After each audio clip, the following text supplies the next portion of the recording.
ആലോചിച്ച് നോക്കിയ കൂട്ടുകാരെ, നിസ്കരിക്കാനും നോമ്പെടുക്കാനും സ്വതക്ക ചെയ്യാനും മറ്റു സുഹൃത്തങ്ങൾ നന്മകൾ ചെയ്യാനും എല്ലാവർക്കും കഴിയും.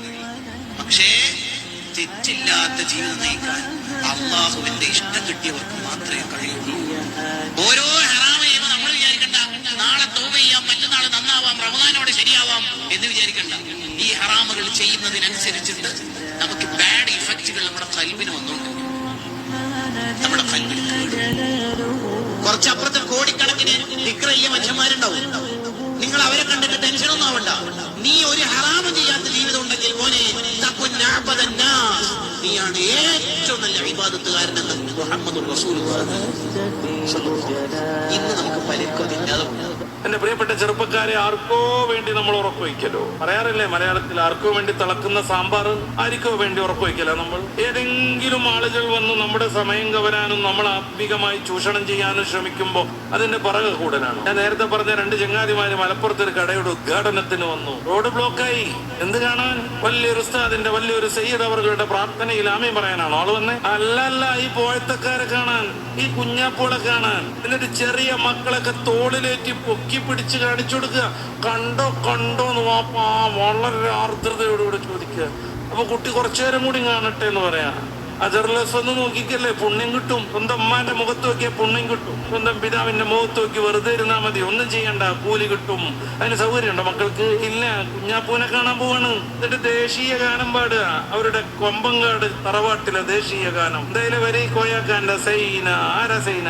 ആരാ സൈന? ഞാൻ ആവർത്തിച്ചു പറയുന്നു, വ്യക്തിപരമായി നമുക്ക് ആരോടൊരു വിദ്വേഷമില്ല.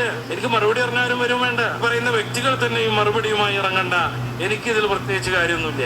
ഇത് കാണിച്ചു കൊടുക്കാൻ വേണ്ടി റോഡ് ബ്ലോക്കാക്കി വയസ്സായ ആളുകൾ കുട്ടികളെ പൊക്കി നിർത്താന്ന് പറഞ്ഞാൽ ഈ കുട്ടി ആരെയാണ് അനുകരിക്കേണ്ടത്? വാപ്പാനെ കോയെ കോയെ എന്ന് വിളിക്കുന്ന ചങ്ങാതിനെയാണോ അനുകരിക്കേണ്ടത്? അതോ വാപ്പാന്റെ കള്ളപ്പുതിയണ്ണിന് ജന്മദിനത്തിന് കേക്ക് വാങ്ങിക്കൊടുക്കാൻ സെലക്ട് ചെയ്യാൻ വാപ്പാന്റെ ഒപ്പം പോണ മോനെയാണോ? എന്തൊരു സൗഹൃദമല്ലേ മക്കളും വാപ്പിയും തമ്മിൽ. നമ്മൾ മുഅ്മിനീങ്ങളൊന്നും ആലോചിക്കണ്ടേ? എന്തിനാണ് നമ്മൾ ജീവിക്കണം? അയാളുടെ ഈമാന്റെ ഫലം കൊണ്ട് അയാൾ നിസ്കാരം അടിപൊളിയായിക്കൊള്ളു. നിസ്കാരം കഴിഞ്ഞിട്ട് ഈ കളിയാക്കിയ ആളെ അതവ് എടുപ്പിക്കാൻ ഒരു അടി കൊടുക്കാൻ വേണ്ടിട്ട് അയാളെ പോയി നോക്കുമ്പോൾ ഈ ചങ്ങായി ഭംഗിയായി മാറി കാട്ടിലേക്ക് പോയി മനുഷ്യപന്തിയിൽ ഒറിജിനൽ അവിടെ കാട്ടിൽ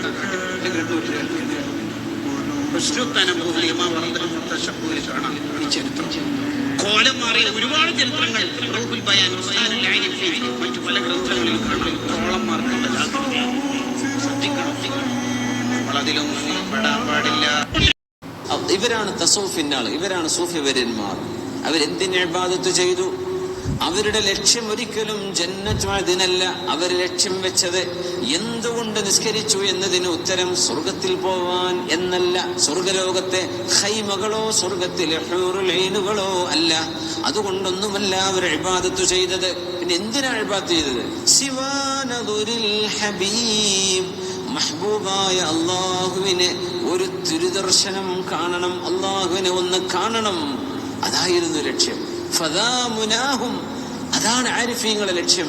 ഈ അള്ളാഹുവിനെ എനിക്കൊന്ന് കാണണ്ടേ, അള്ളാഹുവിനെ ഒന്ന് കാണാൻ അവസരം കിട്ടണം. അത് ഇബാദത്ത് ചെയ്യുന്നവർക്കേ സാധിക്കുള്ളൂ.